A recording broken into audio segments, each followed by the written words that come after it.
Oke, halo guys, selamat sore. Hari ini aku mau ngajarin kalian tentang gimana sih caranya untuk menghitung jumlah kebutuhan tablet SIM Vasating yang buat mencet ya. Jadinya sebenarnya rumus ini tuh bisa banget diaplikasikan untuk obat apapun dan pokoknya bisa diaplikasikan juga untuk seluruh obat mencet.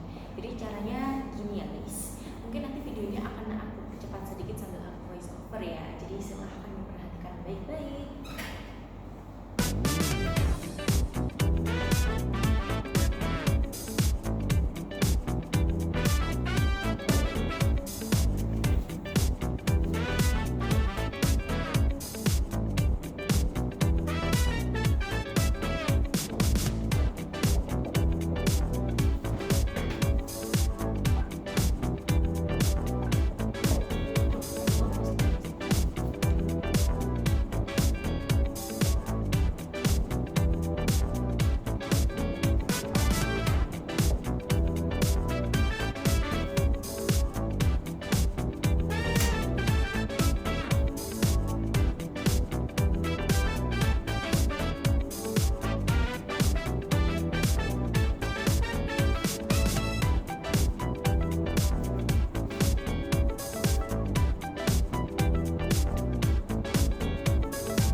Oke guys, di sini aku mau ngajarin kalian caranya ngitung log LD50 ya.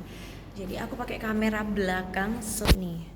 Jadinya di sini itu kita punya log LD50 di mana log D ini yang besar, yang ini tuh yang kecil. Nanti akan diketahui angka besar sama kecilnya, dan terus yang F ini dia itu diketahui dari yang namanya mencit yang mati gitu. Nanti tuh ada kayak tabel Thomson sama Will gitu loh. Jadi kalian tinggal cari aja. Terus plus satunya itu udah template dari rumus sononya. Nah, ini kalian bisa hitung sesuai dengan yang ada di kalkulator, log 50 sama log 2. Terus 0,5 tambah 1 kan berarti dia ada di 1,5 ya. Aku tuliskan di sini.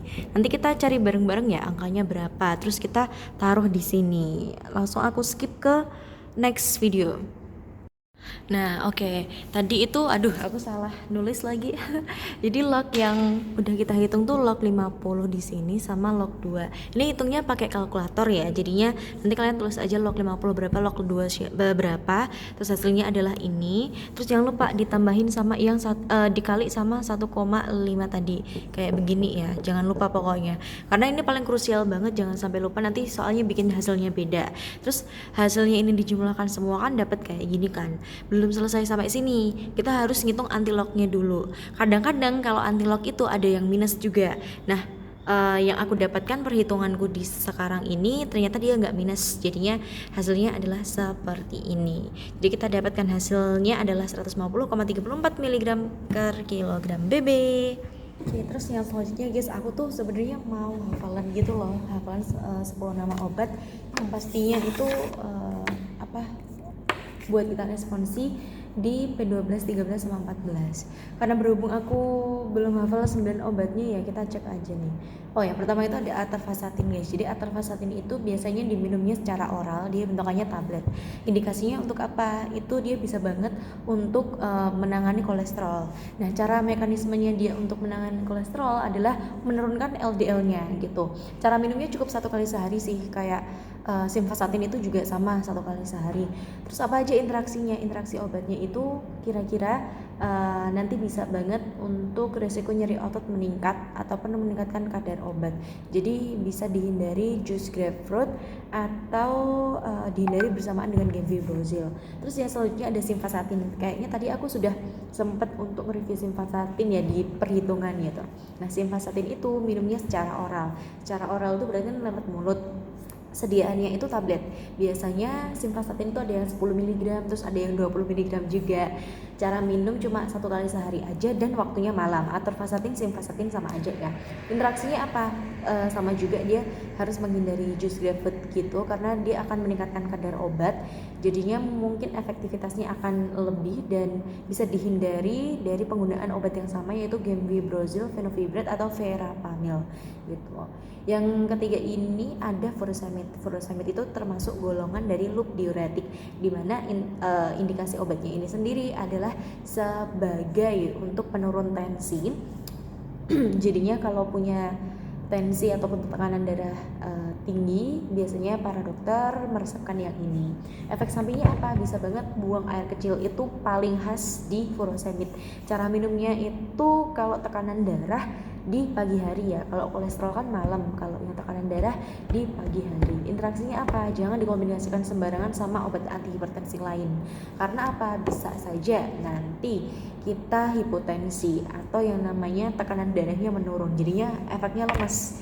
Caranya mengatasinya gimana? Semisal ada yang meresepkan dari dokter itu minum obatnya penurun tensinya 3 atau 2, nanti bisa kita klasifikasikan untuk minumnya. Jadi pagi 1, siangnya 1, atau malamnya 1 gitu. Apalagi ya, tadi furosemid udah. Oh ya, varsiretic. Jadi kalau varsiretic itu sebenarnya kombinasi antara furosemid sama spironolactone. Indikasinya buat edema, gagal jantung. Efek sampingnya itu ada gangguan elektrolit bisa tinggi ataupun turun, dan dehidrasi. Karena kan kita punya furosemid ya tadi, di mana furosemid itu mengikat air. Jadi kalau terjadi dehidrasi silahkan minum yang banyak ataupun cukupi ataupun hidrasi tubuh kita dengan air putih. Interaksinya apa? Hindari obat suplemen kalium tinggi dan ACE inhibitor atau ARB karena menyebabkan resiko hiperkalemia. Cara minumnya berapa? 1 kali sehari. Ada lagi obat yang namanya adalah spironolactone. Kalau spironolactone dia termasuk diuretik juga, indikasinya bisa untuk edema, sindrom nefrotik atau juga hipertensi. Efek sampingnya itu ada di kadar kaliumnya bisa naik. Cara minumnya juga cukup 1 kali sehari. Interaksi obatnya pokoknya jangan dikombinasikan sama ACE inhibitor. Ketujuh, udah 7 ya, gemfibrozil. Jadinya kalau untuk gemfibrozil ini cara mekanismenya adalah menurunkan kadar trigliserida, di mana berarti dia adalah anti kolesterol. Efek sampingnya apa? Bisa gangguan pencernaan, mah naik. Cara minumnya 2-3 kali sehari. Gitu. Interaksi obatnya apa? Sama kayak yang tadi. Jadi jangan disatuin sama atorvastatin atau sama simvastatin juga. Selanjutnya yang ke-8 ada fenofibrate. Kalau fenofibrate itu bisa menurunkan trigliserida dan kolesterol. Efek sampingnya gangguan pencernaan. Cara minum 1 kali sehari. Interaksinya jangan sampai statin ya, kayak atorvastatin ataupun simvastatin. Ada juga selanjutnya di HCT. HCT itu obat tekanan darah tinggi, jadi buat hipertensi pastinya. Efek sampingnya sama kayak yang furosemid, yaitu loop diuretik. Makanya dia menyebabkan kita buang air kecilnya banyak. Cara minumnya waktu pagi ya, karena obat antihipertensi, dan interaksinya jangan ditambahin efek diuretik lainnya seperti kayak furosemid ataupun lithium, terus digoxin. Perlu pemantauan kadar darah sih kalau gitu. Oke guys, cukup itu dulu.